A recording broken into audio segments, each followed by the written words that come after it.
Hey guys, welcome back, Hamaji here. Today we're going to be assembling and upgrading the NK65 Entry Edition. This is kind of a beginner's guide if you bought this keyboard and need a little help putting things together, and hopefully it can also show you guys just how good this keyboard can sound after a few upgrades. Alright, let's get started. Let's start off with the switches. In today's build, I'm going to be using T1 Durock tactile switches. I've never really tried them before, but I've heard some good things about them, so I really wanted to try them out. Big thank you to Rebuilt Keyboards for sending over these switches. If you guys want to get these for yourself, the link will be in the description below. So I've actually lubed a lot of these switches off of camera, but I'm going to take you through the process for a few of them. So the first thing you want to do is open up the switch with a switch opener, then sort out the components in bowls or via a loop station if you have one. I usually use my Space Cables loop station, but I already have some Holy Panda slotted in, so I'm just going to use my KVD fans one for today. So for tactile switches, I usually use Krytox 203G0, also known as Tribosis 3203. This is a fairly thin lube that is great for tactile switches if you want to keep that tactile bump. Some people may choose to use Krytox 205G0, and that gives it a much smoother and less sharp feel, but that is up to preference. One thing to note is that thinner lubes like 203G0 are also much more beginner friendly, as it's a lot harder to overlube a switch and it's also a lot more forgiving. But with any lube, you should always just take your time and apply thin layers. So I usually like to start off with the bottom housing. I get a nice even amount of lube on my brush and apply 3 strokes on each side, then brush around the middle and then tap the sides on the bottom. After that, I move on to the stem. For the stem, I like to lube the front, then the sides, and then the back. For each side, I use 2 to 3 strokes for an even coat, make sure that it's barely visible. And for tactile switches, I also like to leave the legs alone to keep the tactility. Again, this is just for preference, but it makes the bump a lot sharper, which I personally really like. You can put some lube onto the legs if you want, but it will make the bump slightly softer, and again, all down to preference. And now we have to start bag lubing the springs. So for the springs, I'm going to be using Krytox 105G0.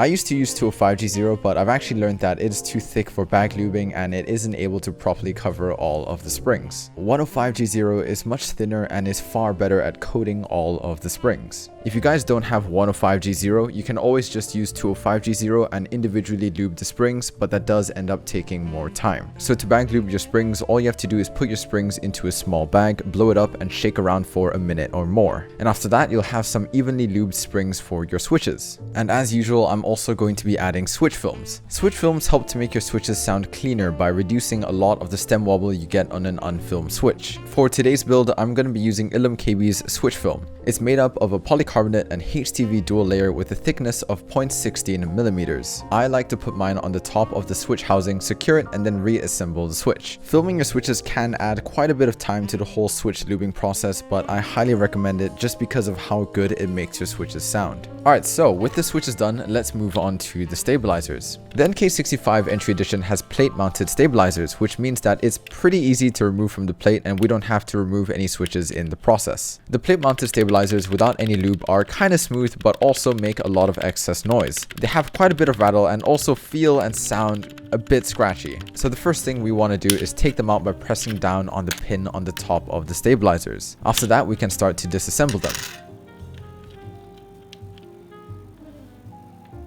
I recommend just laying out the stabilizers on a paper towel so it's a little bit more organized, and also to make sure that no lube rubs onto your table. So after disassembling the stabilizers, first thing we want to do is clean the lube. Now we don't really need to clean it fully as we are just going to put lube on top, so I would just recommend getting a damp cloth or maybe even just a tissue and just wiping away any excess lube off of the stabilizers. The NK65 Entry Edition stabilizers comes with 2 extra feet on the bottom which we have to cut to make the stabilizers sound cleaner. I'm using wire cutters, but you can also use scissors to clip the stabilizers. So your stabilizers should look like this after being clipped. And now we can begin to lube the stabilizers. For stabilizers, I always use Krytox 205G0, and I start off by lubing the inside of the stabilizers with a generous amount, making sure to cover all of the surfaces. And after that, I lube the stabilizer stem and put them back together. If you're a beginner, I highly recommend keeping one stabilizer fully assembled so you can just use that as reference. For the stabilizer wires, I just put a lot of 205G0 over the tips as well as on the part that clips onto the stab itself. And with your stabilizer wires, you're not really aiming for a thin even coat like with your switches. You really just want to coat this to minimize as much rattle as possible.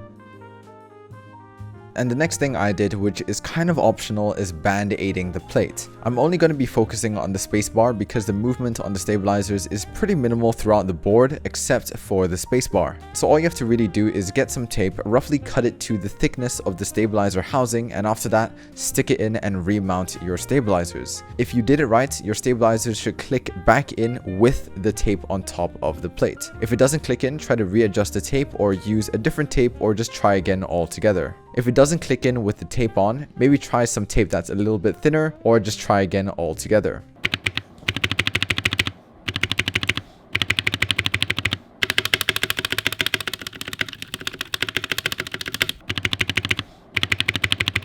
So after putting the stabilizers back in place, I also like to apply some lube onto the back of the stabilizers to make sure that each and every part is fully coated. So the NK65 entry edition comes with a hot swap PCB, meaning that you don't have to solder in any switches, but that also means that you have to make sure that the pins on the switch are straight before putting them in. Make sure you take your time with this, or you're going to have to bend the pins back to their original position if you try to push it in while it's bent. So after all of the switches have been placed in, one good practice is to just quickly test it on VIA to make sure that everything has been put in correctly. And assuming everything went well, we can start putting on the keycaps. For my first build, I used the Enjoy PBT ABS Dot keycap set from KBD Fans, which was honestly really nice. It's priced at $69 US, nice, and it looks and feels great. It's a really great budget option that I would recommend you guys get for an entry-level build. And for the second option, if you guys want to get something a little bit more expensive, I can also recommend the white on black GMK keycap set from Drop. The best part about this is that it's available for pre-order for a few more months on their website, and it is extremely high quality. The white on black keycap set is priced at $110 US, but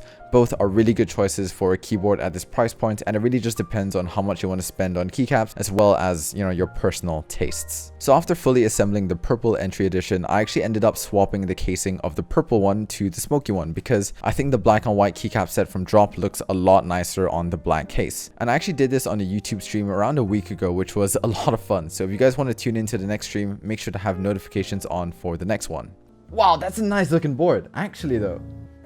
Yo, this is nice. And with all of that done, let's move on to the sound test. Subscribe to Hamaji Neo.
I am genuinely happy with how this build came out. I honestly think it sounds and feels really nice, and again, for an entry-level build, it's truly impressive. So overall, this build will be around $200 US depending on which keycap set you pick and what type of switches you end up getting. It's definitely something I would recommend starting at if you want to get an entry-level build that will last you a long time. And I'm just going to leave the video here. So thank you so much for watching. If you enjoyed, please do consider subscribing. And if you have any questions about custom keyboards or you want to talk to fellow keyboard enthusiasts, please feel free to join my Discord server where we have a lot of keyboard people. It's a really awesome community. And you can also follow me on Twitter and support me on Patreon. Thank you guys so much for watching, and I'll see you guys in the next video.